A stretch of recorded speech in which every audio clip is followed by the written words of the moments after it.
Ealing Studios are in West London, on the District line, very easy to get to from the middle of London. One of the reasons why the studio sprang up here is because it was perceived to be a place that was close to London and yet didn't suffer from the air pollution that you got closer in. So there was light here. There was something that filmmakers could work with. It's the longest continuing centre of filmmaking in the world. Filmmaking has been going on at Ealing since 1902. In 1931, Basil Dean, a theatre impresario, moved into filmmaking, establishing his company Associated Talking Pictures here and built the first purpose-built sound studios in Britain. It's that studio that in 1938, when it's really a little bit at a low ebb, that is taken over by Michael Balkan.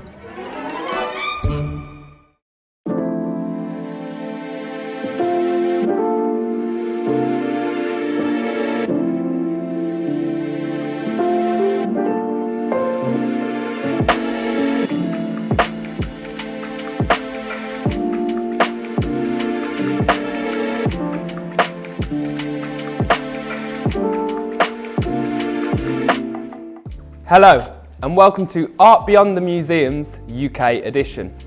My name's Daniel and I'll be talking you through the UK part of this series.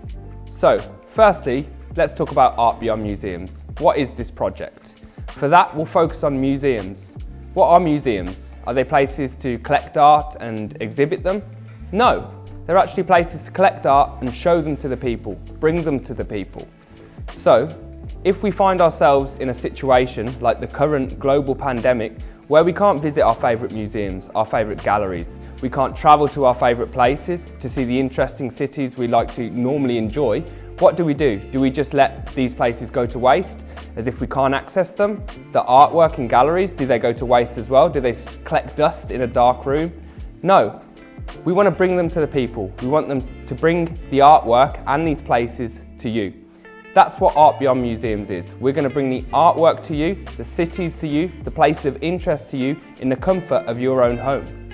So, I can tell you now that this whole series is brought to you by Lotus on Water. Lotus on Water is a very unique gallery in Singapore, founded by Feng Shui master Yun Longzi. In 2006, Master Yun collected all of his knowledge, his experience, and put it all together to find Lotus on Water. In 2019, Master Yun was recognised by CCTV China with the I Ching Gold Medal Master Award, Achievement in Arts Award, among many others. Not only that, Master Yun was the first and currently the only artist ever to host an art exhibition on the Great Wall of China. A very unique feat indeed, unmatched by any other artist. And fortunately enough for us today, that part of that collection is what we're going to be looking at. The very collection that was on the Great Wall of China. Current collectors of this collection include the Cambodian royal family, the director of the Louvre Museum in Abu Dhabi, and the owner of Laurent Perrier Champagne. Master Yun actually has a very special and close connection with Laurent Perrier Champagne. It's a name that's recognised throughout the world for using the finest grapes to make some of the finest champagne. Master Yun not only uses the champagne in his paintings, a very unique addition that no other artist does. In Laurent Perrier's 200-year history, once they were founded in 1812, they never before have collaborated with an artist. Before we go a bit further into the creativity side, I want to focus on one of Master Yun's paintings. This is from the Yellow Crane of Everlasting Victory series, one of 108 cranes that formed a 13.8 metre long piece of artwork on the Great Wall of China. Here, next to me, I have one of the cranes. This is number 45 in the series, and what's unique about this painting, Master Yun is a Feng Shui painter. In traditional Chinese paintings, you don't see this much colour, this much vibrance. You notice the reds, the oranges, the greens. The black is very traditional, whereas the gold isn't, neither is the silver. First of all, I want to focus on the traditional aspects of this painting. The use of calligraphy works, the use of cranes and flowers, they are very traditional within Chinese paintings. What makes Master Yun so much different is the shape of the flowers, the use of colours and the use of the cranes. We'll focus on the crane first. The crane itself doesn't look like a normal crane. It's perfectly rounded. It almost feels like a sphere or an egg in terms of its shape, where the head is tucked into itself. This creates a mystical body. So Master Yun likes to reflect between the connection between heaven and earth. And that's what these cranes represent. They're not normal cranes of earth. They're mystical beings, almost mythical creatures.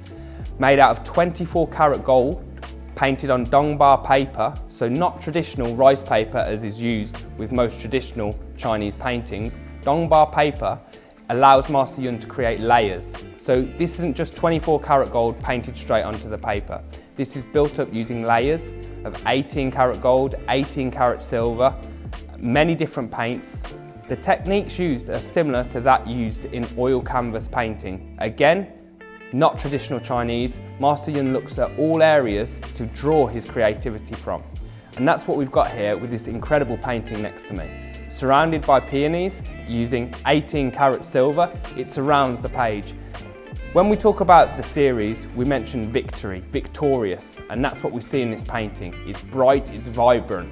So when you think of victory, you think of bold colours, you think of gold, you think of silver. So when you view this painting, you feel the warmth from it. It's almost a passion coming from the page.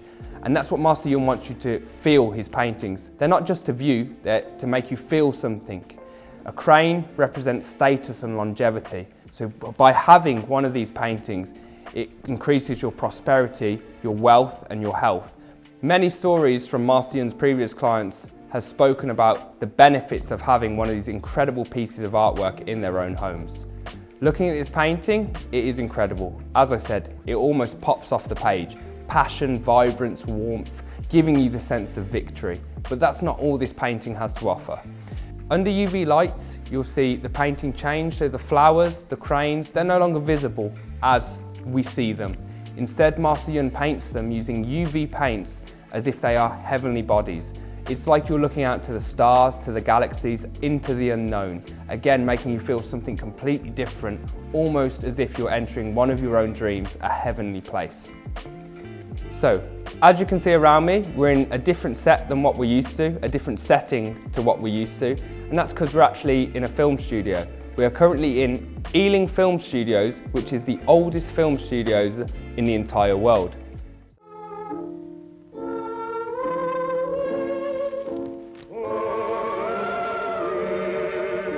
All passports ready, please. All hand luggage open, please. Kindly make your currency declarations, please. Makes no sense. If we have to have someone to bring out the money, let's get a professional. Or bring it out ourselves. Make a spectacular getaway, you mean? At 70 miles an hour in the heart of London in broad daylight. So how does that link to Master Yun? Well, whether it be filmmaking or painting, creativity is at the heart of it all.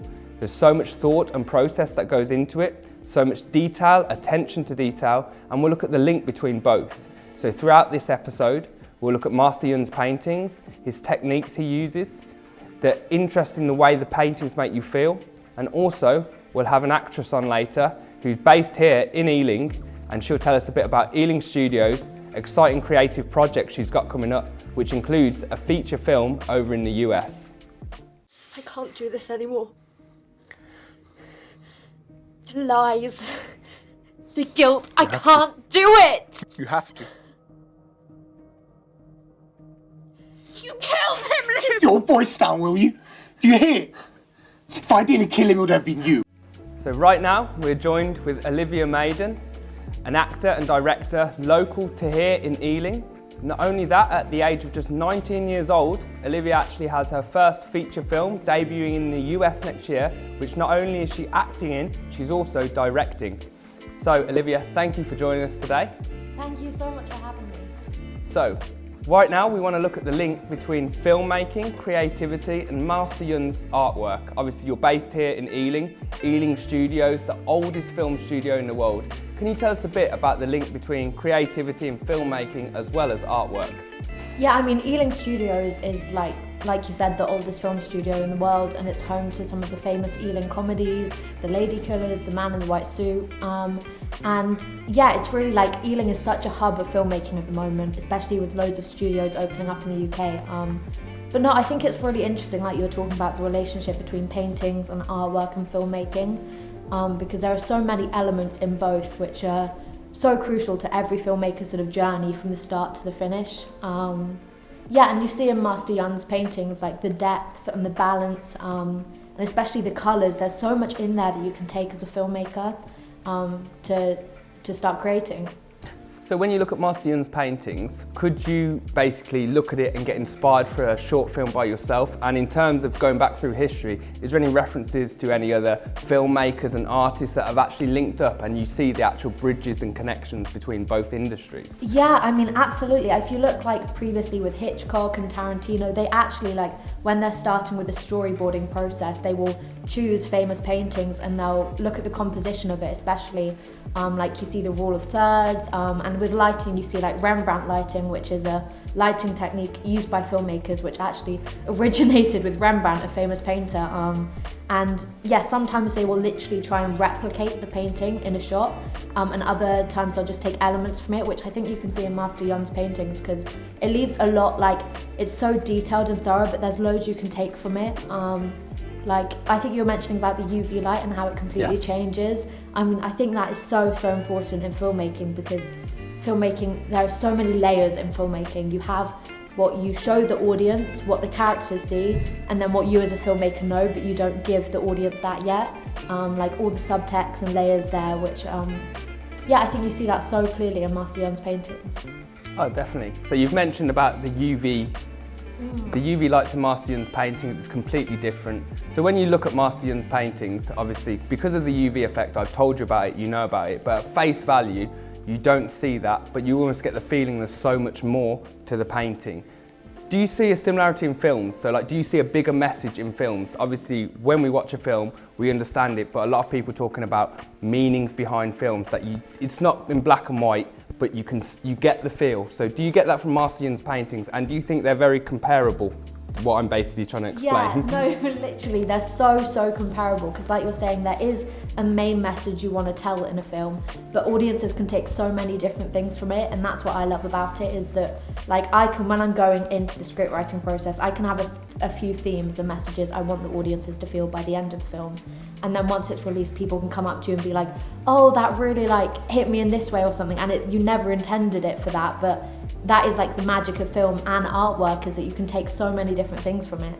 So, when I talk about Master Yun's paintings, he uses something very specific called dongba paper. The reason he uses that paper is because he builds layers onto his paintings. Completely different to traditional Chinese paintings, where he builds a layer, then another layer, and another layer. And of course, what you see is a final finished product. And you don't really understand the layers until I explain them. Is it similar in filmmaking? Do you have to build a layer? Do you have a base foundation which you build onto to get the final product? Oh my God, absolutely. I think there are so many similarities between that, because in filmmaking you have pre-production, production, and then post-production, and what people really only see is what you filmed in production, and then the final edit, but they have no idea like the whole journey that goes in from concept to the first draft of the script, storyboarding, shot list, casting, crewing, budgeting. I mean, you have all these layers built up before you get to the finished product, which is what people see when they go to a cinema, or, you know, in COVID times they'll be watching it on Netflix or on Sky. But there's so much that goes on beneath it that you don't see, but that is what really makes the finished product, because without all of those different layers, you wouldn't have what you finally see. So that is like the magic of artwork and filmmaking. Definitely, I understand. So basically, when we look at them side by side, a film, a very good film I say, and Master Yun's paintings, both of them, what you see is an amazing finished product, but to get that product, it is built up over time and time, as we mentioned, building these layers, whether it be on a piece of artwork, on an amazing canvas, or a film from the storyboard right to the finished product. Yeah, absolutely. I mean, it's incredible when you think of it like that, and just hearing how Master Yun sort of builds those layers in. Yeah, you don't really see that until you hear about it, but then it all kind of makes sense. Amazing, thank you. Now I want to look at another part of Master Yun's incredible art series. This is from the name, The Sun and Moon Has Multiple Lights. This is right here next to me, and we have number 17 in the collection. So with this part of the series, I'm actually really fond of it. We look at the balance Master Yun finds in his paintings. Firstly, let's look at the title, The Sun and Moon Has Multiple Lights. Sun and moon, day and night. It has to be balanced and it has to be in perfect harmony. Whatever creatives you have, whether it be in the film industry, whether it be an artist, you need to find balance within your creativity. It's important to push the boundaries at times, but again, maintaining the harmony and balance, whether it be a painting, a film, a short video. That's what Master Yun has managed to execute here. The use of gold is becoming quite common among Master Yun's paintings, and only Master Yun's paintings. It's a unique trait he uses, and it shines through amazingly. It represents status, it represents wealth, but there's also balance. Modern techniques using gold is also balanced out with the black pine soot calligraphy strokes. So this painting, as you can see, it looks a little bit more traditional due to the use of calligraphy strokes dominating the page. But then using the colours, the layering, we see a completely modern approach. The seals have vermilion in them, again, very unique to Master Yun's style of painting. Under UV lights, this painting completely changes. Again, we refer back to the name. The sun and moon has multiple lights. In the daytime, the sun, you see everything. It's easy to see. They lights up the ground, the grass. It's a beautiful picture painted around. It's a beautiful picture painted around you. Come night time, what do we see at night? When we look into the sky, we see the stars. Use a telescope, you see the galaxies. You can see incredible different sights, completely different to that of the day. That's exactly what Master Yun's paintings do. Come night time, the paintings completely change. When you look at the paintings, you'll see stars, you'll see galaxies. It's the way it makes you feel. And this is very important that we have the balance in the paintings. And the ability to do this, to paint one painting so completely different that under light it changes into something else, is a very unique and creative way to look at things. And that's exactly what Master Yun has executed in this part of the series. So right now, we've looked at a link between filmmaking, right here with our own Olivia Maiden, in the heart of Ealing Studios, the world's oldest film studios. And even though Master Yun is based in Singapore, thousands of miles away, the links, the connections and creativity, they're all there. You can see the bridges and connections between both. Art Beyond Museums have been born out of this global pandemic. As we know, it's affected the art industry huge. Well, global pandemic, it's affected the whole world. Do you want to tell us a bit how it's affected the film industry as well? Yeah, I mean, it's crazy when you think of like how much COVID has affected the whole arts industry, like art in particular and the film industry. Everything was sort of brought to a halt when COVID hit in 2020. But it was heartbreaking to see how affected it was by it, but also sort of quite inspiring to see all the other ways that people sort of started creating again, and how much people have relied on the arts in the COVID sort of era. I mean, everyone sort of went straight to Netflix, Amazon Prime, because once you're locked down, that's kind of all you can do. And yeah, I don't think a lot of people truly understood how much it affected the industry as a whole until you sort of realize how much you rely on it. So yeah, I think it's kind of very similar with painting and the arts industry as a whole. You can go to museums, you can go to the cinema, but now things are starting to pick up again, and I think it's got a good future ahead of it. Oh, that's great to hear. So this idea of Art Beyond Museums project, the fact we've kind of linked the two industries together, making these short films, bringing artwork together, and it's a nice collaboration that's essentially born out of a pandemic. So again, as you said, there's a lot of positives. Well, we need to try and look for the positives that has come out of it. Yeah, and like next year I'm basically off to America and I'm shooting my first feature, which is super exciting. But we actually got delayed quite a bit. We were meant to be shooting in September and October this year, but America closed off its borders, so I couldn't get out there. And we've now postponed it until next year. But like, it's been so challenging. But I think now it's going to be great when things start to open up again and we can all get out there and do what we love and really appreciate the arts. Definitely, I couldn't agree more. And hopefully it all goes well for you. And thank you. Hopefully you'll get a lot more draws in from being featured in Art Beyond the Museums, and we wish you all the best in your feature film. Thank you so much. Thank you very much. Now, on to the third painting in this episode. From the same series, this one is from the part of the collection called The Flying Dragon and the Royal Crane.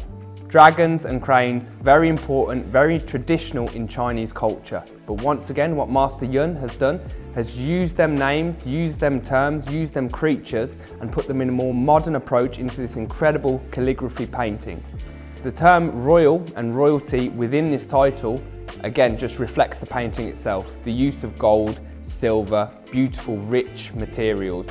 It's about wealth and it's about status. Now we've spoken many times about cranes, they represent status and longevity. No one needs to question the importance of dragons in Chinese culture and what they mean. Here I want to focus more on the calligraphy side within this painting. We've mentioned many a time how Master Yun uses modern techniques in his paintings, not too many traditional techniques. But what you'll notice about this painting, the core of it is the calligraphy. The core you see is the calligraphy use, the calligraphy strokes, using traditional calligraphy methods, black pine soot ink. There's a lot of tradition within this painting. There's a huge respect shown, especially the title, the royal crane, the dragon. But again, in true Master Yun style, he's brought it to life with a new vibrance into a modern day and a modern era, putting his mark on this certain collection. This is FSC 147, the number in the collection.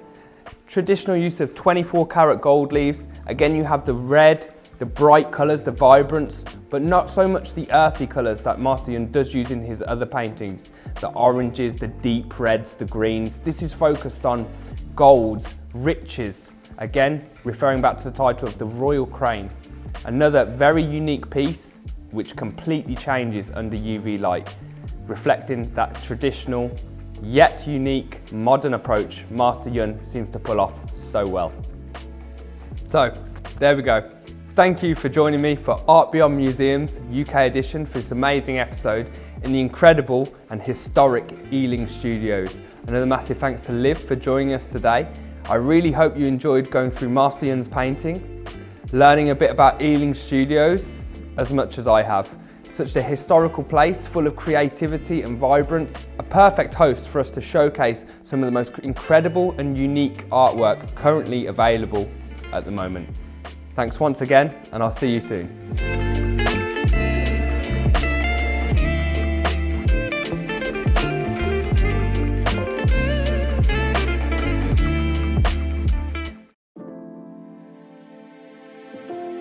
The Art Beyond Museums series and Master Yun Longzi's Feng Shui art are proud to be sponsored by Laurent Perrier. For 200 over years, Laurent Perrier has not worked with any other artist before. When you purchase a piece of Feng Shui art exhibited in this Art Beyond Museums series, you will also be getting a complimentary set of 5 different specially selected cuvées of Laurent Perrier champagne: the La Cuvée, the Cuvée Rosé, Brut Millésime, Demi-Sec Harmony, and the Cuvée Grand Siècle, so that you can enjoy the taste of elegance while basking in the prosperity of Master Yun's Feng Shui paintings and calligraphies. Cheers to prosperity and elegance.